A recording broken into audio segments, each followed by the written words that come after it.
Why has the EU imposed sanctions on Russia? The decision followed Moscow's actions in Ukraine. These include the violation of Ukrainian sovereignty and the illegal annexation of Crimea and Sevastopol by Russia, inflows of fighters and weapons from Russia into eastern Ukraine. A foreign policy tool, the measures do not target the Russian population. They aim to bring about a change in Russian policy towards Ukraine.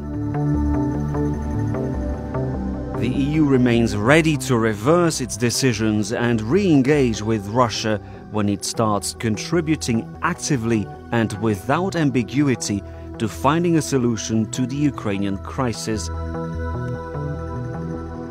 The European Union regularly reassesses the sanctions and communicates openly about them. I always said, and I can repeat it today, sanctions in themselves are not an objective, are a tool, and I think that everybody wishes that this situation can be overcome as soon as possible, but this needs to be linked to an improvement of the situation on the ground in the east of Ukraine. All 28 EU leaders have unanimously linked the duration of the sanctions to the complete implementation of the Minsk agreements.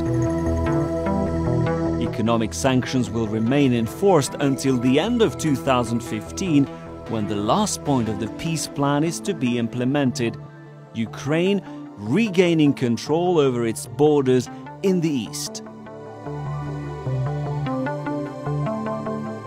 149 persons involved in undermining Ukraine's territorial integrity are subject to asset freezes and visa bans. 37 entities have had their assets frozen in the EU. Additionally, economic sanctions include limiting access to EU capital markets for Russian state-owned financial institutions and restricting access to certain sensitive technologies, particularly in the oil and military sectors. The EU has not limited the export of foodstuffs to Russia. That decision was taken by the Russian authorities.